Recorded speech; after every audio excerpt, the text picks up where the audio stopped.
And it's time now for our fact-checking segment, Truth or Fake. I'm joined on set by James Creedon. You're starting with a text message that was sent out to Eric Zemmour supporters ahead of the election. That's right. So this goes back to Friday the 8th, a couple of days ahead of the vote. And text message was received by various Eric Zemmour faithful. So for those who aren't familiar, this was the other far-right candidate in the presidential election. And he was polling at about... Well, it depended on the polls, but he got 7.1% in the end. And various polls were putting him somewhere between 8 and 11%. So the official polls were not too far off. In any case, because the polls weren't so favourable, another method of determining how well he was going to do in the election, which is a Quebecer developed app called Cut Me, Qotmii, was sort of being used a lot by Zemmour, I suppose, the people close to Eric Zemmour, to say, look, actually, if you use this tool, he's doing very, very well. So in any case, Qutmi had determined that he was going to get about 18%. Macron was getting about 19% according to this particular method of calculation. So this was sent out as a confidential poll developed by Qutmi last Friday. And so it was in a bid, I suppose, to reassure Eric Zemmour fans that there was still hope for his campaign to do well and to get into the second round. Now, various media are looking into what Qutmi is and whether or not that particular text message was accurate or not.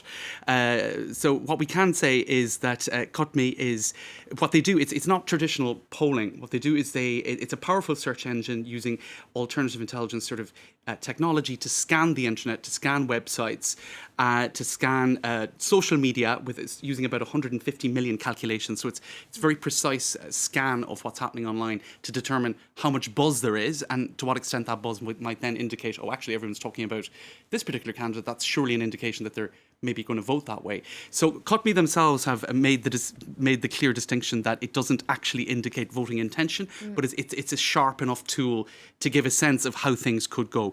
In any case, what is interesting to point out is that Eric Zemmour himself was very quick to point to this tool. He said if you look at other elections such as Donald Trump's, it was actually quite accurate. And indeed, if you go down to a comparison of elections in France in 2012 and in 2017, you can see there on the left the figures that were projected and the figures then on the right that were the actual figures. And actually in 2012 and in 2017, it was very close to the mark. In any case, this time out, it was not. It was well off the mark. And various media have been saying, look, that text message that was sent out presented the data as a poll, as a confidential poll. In fact, it's not a poll at all. And Qutmi themselves don't claim that what they're doing is polling. They're saying, look, this is an AI scan of the internet. So it's not quite fake news, but it was a misrepresentation of data that was favourable to, I suppose, what the Zemmour camp were hoping would transpire. It was completely off the mark because it measures buzz, it doesn't measure voting. That's exactly it, right. And I suppose worth taking a look at why it was so off the mark this time. There are we can't say for sure, right? It's because if you look at the data in 2012 and 2017, it was really very much on the mark. So what was different about this election? I suppose, first of all, there was a second far-right candidate and who was particularly polarising. And I think what many were saying online, and I think it's probably the closest in terms of what the explanations that I've been looking at to explaining this, is you've got...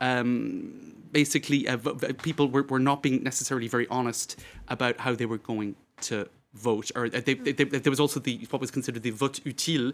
So it seems people who may have voted for Zemmour decided to vote for Marine Le Pen because she may have had a better chance of getting through. And finally, there's an image down the round suggesting inappropriate behaviour inside of one of the booths. Is that truth or fake? Well... Oh, I saw that. It's really gross, isn't it? Somebody pulled his trousers down. And, I mean, that's... Civic duty and depraved behaviour are definitely incompatible. So we can't support this sort of behaviour at all. But this did happen. It just didn't happen now. It happened in Belgium for the European elections in 2018. So there you go. True, but not now. All right. Shades of truth and fake. Shades of, as always, shades of... Bad behaviour, that is true. Thank you so much for that, James Creedon.